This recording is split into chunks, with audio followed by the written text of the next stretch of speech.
Ada pertanyaan dari saudara-saudara kita yang beragama Islam ya. Dari Hiban. Doa Yesus kepada Bapa pernah ditolak. Eli Eli lama sabachthani. Yesus ditinggalkan Bapa dan akhirnya terbunuh mengenaskan di tiang salib tanpa busana dan dihinakan. Masihkah Yesus berkuasa? Terhadap dirinya saja tidak mampu membela, bagaimana akan mengabulkan doa orang lain? Kemudian ada yang komen, ya tentu tidak.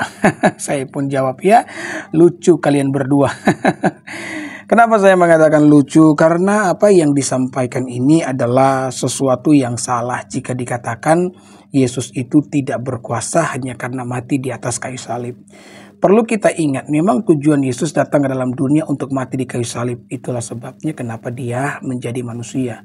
Hanya dalam keadaan manusialah dia bisa mengalami kematian. Itulah sebabnya kita mengatakan Yesus itu mati dalam kemanusiaannya untuk menebus dosa manusia. Nah, teriakan Eli Eli lama sabachthani merupakan penggenapan dari nubuatan yang disampaikan dalam perjanjian lama mengenai Yesus. Jadi kehidupan Yesus ini benar-benar unik, seunik-uniknya Tuhan. Karena salah satu keunikan yang dimiliki oleh Yesus, kehidupannya adalah kehidupan yang dinubuatkan. Tidak ada satu manusia yang kehidupannya dinubuatkan seperti kehidupan Yesus. Kalau kita melihat di dalam perjanjian lama, ada ayat yang menubuatkan mengenai sebutan teriakan Eli Eli lama sabachthani. Ini ayat. Ya, dalam Mazmur pasal 22 ayat 1 dan 2. Untuk pemimpin biduan menurut lagu Rusa di kala fajar, Mazmur Daud. Allahku, Allahku, mengapa engkau meninggalkan aku? Jadi ini adalah nubuatan dalam perjanjian lama yang menyampaikan tentang Yesus yang pada kemudian digenapi Yesus di atas kayu salib. Dan sebagai tambahan, kenapa Yesus berteriak Eli Eli lama sabachthani? Karena pada saat itu dia sementara menanggung dosa manusia.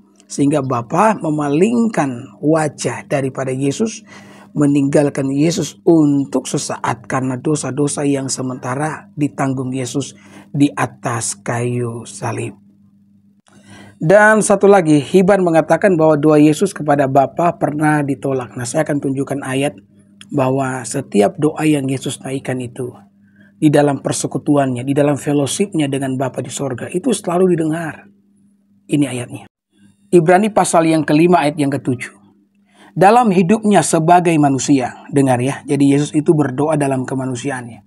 Jadi kalau ada yang mengatakan Tuhan kok berdoa dalam kemanusiaannya, dia bersekutu dengan Bapa di sorga. Dalam hidupnya sebagai manusia, ia telah mempersembahkan doa dan permohonan dengan ratap tangis dan keluhan kepada Dia yang sanggup menyelamatkannya dari maut. Dan karena kesalehannya, ia telah didengarkan. Jadi apa yang disampaikan Yesus kepada Bapa selalu didengarkan oleh Bapa. Jadi itu penjelasan saya ya.